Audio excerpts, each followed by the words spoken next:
Hi అండి. ఈరోజు సొరకాయ గారెలు చేసే విధానం.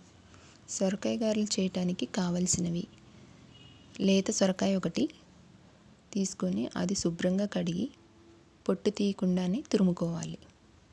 అందుట్లో సన్నగా తరిగిన పచ్చిమిరపకాయలు, అల్లం వెల్లుల్లి పేస్టు, కరివేపాకు, జీలకర్ర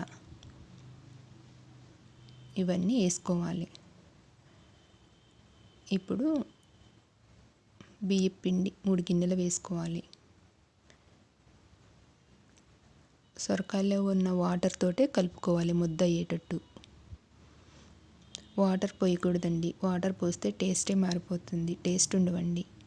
ఆ వాటర్ తోటే సరిపోను చూసుకుంటూ వరిపిండి కలుపుకోవాలి. కొంచెం సాల్ట్ వేసుకోవాలి. సాల్ట్ కూడా మనం జాగ్రత్తగా వేసుకోవాలండి. కొంచెం ఎక్కువైనట్లుగానే అనిపిస్తుంది. ఇప్పుడు కళాయి పెట్టుకొని నూనె వేసుకోవాలి. ఒక కవర్ తీసుకొని పాలిథిన్ కవర్ లాంటిది శుభ్రంగా నీట్గా కడుక్కొని దానికి ఆయిల్ రాసి చేస్తే నీట్గా వస్తాయండి. గారెలాగా చేసి వేసుకోవాలి. పల్చగా చేయాలండి, మందంగా చేయకూడదు. పల్చగా చేస్తే బాగా కాలి కరకరలాడుతూ ఉంటాయి. పిల్లలు ఇష్టంగా తింటారు. టేస్ట్ కూడా చాలా బాగుంటాయండి. లైక్ చేయండి, షేర్ చేయండి, సబ్స్క్రైబర్ చేయండి, కామెంట్ చేయండి.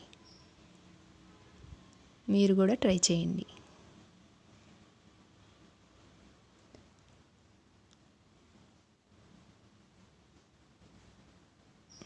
సొరకాయ గారెలు రెడీ అయ్యాయండి.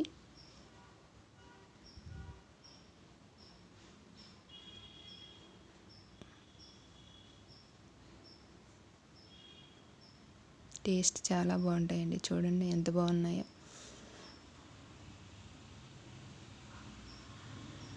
పిల్లలు స్కూల్ నుంచి వచ్చేసరికి స్నాక్స్గా చాలా బాగుంటాయండి. ఈజీగా రెడీ చేసుకోవచ్చు.